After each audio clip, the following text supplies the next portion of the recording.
Dragilor, bun găsit!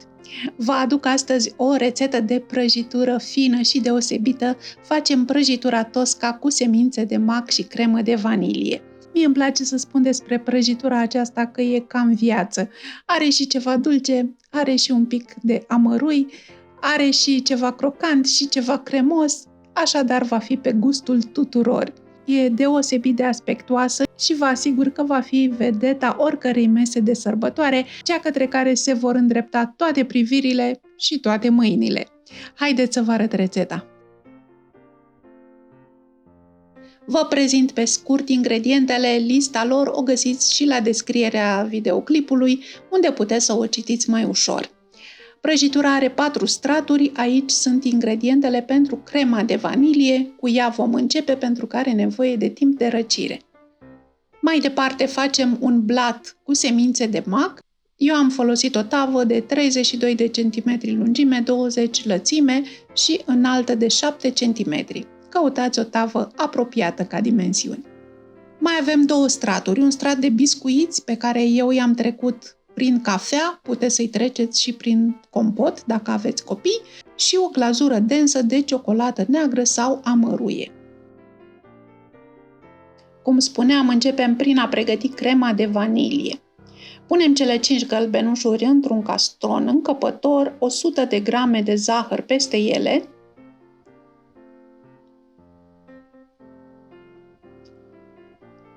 o linguriță de extract sau esență de vanilie, le amestecăm puțin cu un tel de mână cât să desfacem ouăle și apoi punem aici cele 50 de grame de amidon. Amestecăm cu un tel de mână cât să umezim și amidonul.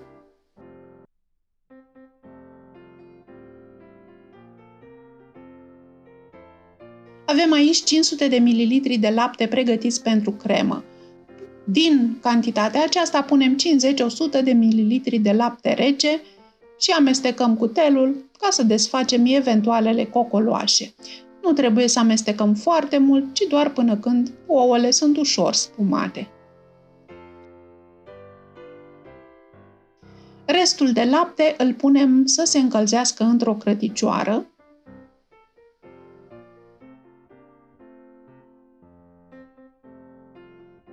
Și când laptele începe să fiarbă, adăugăm crema de ouă și amidon pregătită mai devreme și începem să amestecăm cu telul de mână.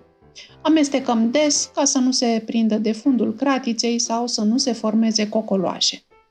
Țineți focul la mediu spre mic și după ce crema s-a îngroșat, din momentul în care simțiți la mână că s-a îngroșat, o mai lăsați pe foc mic încă 1 minut amestecând continuu. Are nevoie să mai stea pe foc încă 1 minut ca să se stabilizeze amidonul. Lăsăm apoi crema să se răcească bine și pentru asta eu o mut într-un alt vas cu gura cât mai largă. O acopăr la suprafață cu folie alimentară ca să nu facă poșghiță și o duc într-un balcon răcoros. Pentru pasul următor avem nevoie de cremă să fie foarte bine răcită. Când crema s-a răcit, continuăm. Punem într-un castron 150 de grame de unt cu 82% grăsime care să fie foarte moale. Îl spumăm puțin cu un mixer de mână, 1 minut, 2, până când untul devine foarte cremos. Și apoi începem să adăugăm puțin câte puțin din crema de vanilie răcită. Adăugăm o lingură, o încorporăm cu mixerul și abia după aceea putem să mai adăugăm din nou. Procedăm așa până când încorporăm toată crema de vanilie, iar în castron vom obține o cremă fină, omogenă, foarte mătăsoasă și delicioasă. Cam așa arată crema noastră și pentru că eu mă străduiesc să reduc cât pot de mult zahărul din prăjituri, e bine să o gustați acum și dacă o doriți mai dulce, puteți să mai adăugați zahăr pudră după gustul vostru. Haideți să facem acum blatul pufos cu semințe de mac. Pregătiți de la început tava, puneți pe fundul tăvii hârtie de copt și de jur împrejur am uns-o cu unt. Ne-au rămas 5 albușuri de la crema de vanilie, le vom folosi acum. Punem peste ele un praf de sare și le mixăm foarte bine cu un mixer de mână până când devin spumă fermă ca la bezele. Când albușurile s-au întărit, oprim mixerul și adăugăm 100 de grame de zahăr tos. La început albușurile se lasă, dar continuăm să mixăm până când se întăresc din nou și devin ușor lucioase. Oprim din nou mixerul, punem o linguriță de coajă rasă de lămâie, o linguriță de extract sau esență de vanilie. Le încorporăm tot cu mixerul. Apoi cernem aici 50 de grame de făină și o jumătate de linguriță de praf de copt. Nu e nevoie de mai mult, pentru că blatul e foarte subțire.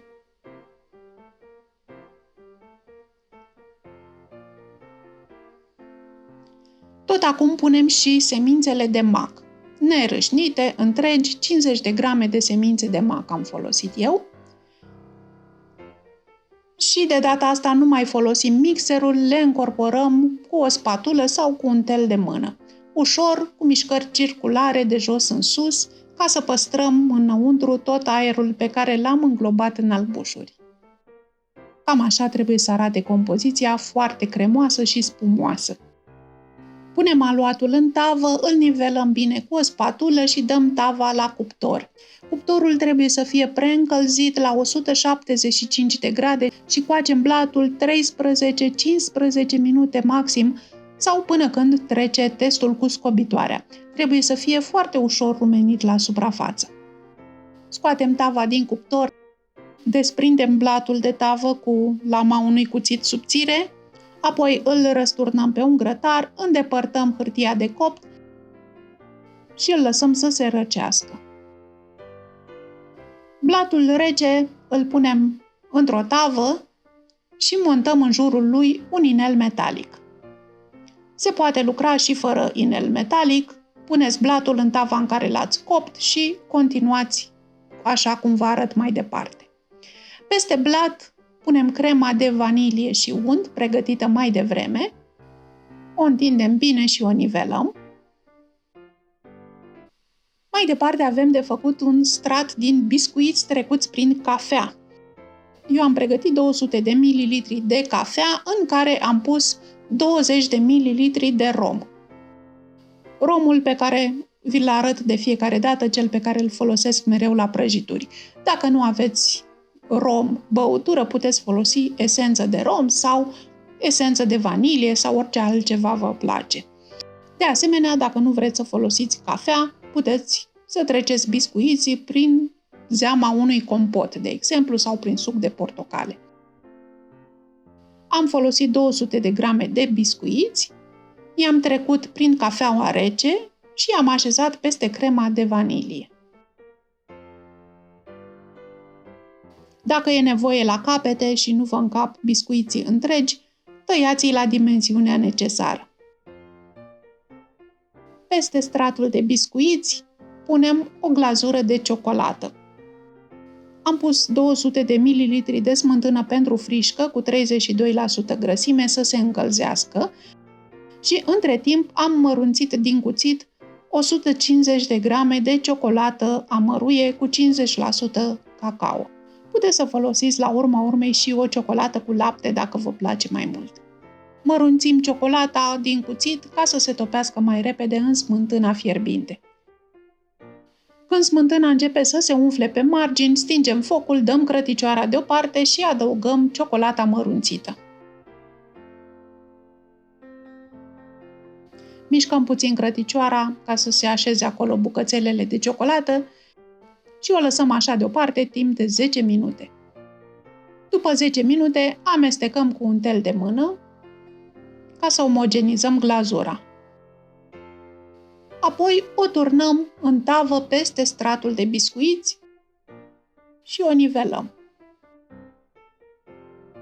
Lăsăm glazura să se răcească puțin Și după aceea acoperim tava cu o folie alimentară și dăm prăjitura la frigider pentru cel puțin 4 ore, dar cel mai bine ar fi să o faceți cu o zi înainte și să o lăsați de seara până dimineața să se închege foarte bine acolo în tavă, ca să se poată tăia frumos. A doua zi dimineață am îndreptat marginile cu care m-am premiat la o cafea și am tăiat prăjitura în bucăți potrivite. E o prăjitură care, datorită blatului cu mac și stratului gros de cremă de vanilie, arată spectaculos pe orice platou, e foarte frumoasă și pe cât e de frumoasă, pe atât este și de bună. Dragii mei, încercați rețeta fără ezitare, nu se face greu și vă promit că o să vă placă foarte, foarte mult, atât vouă cât și musafirilor. Dați-mi de veste în comentarii dacă ați încercat-o și dacă v-a plăcut. Vă îmbrățișez cu drag până data viitoare. Numai bine!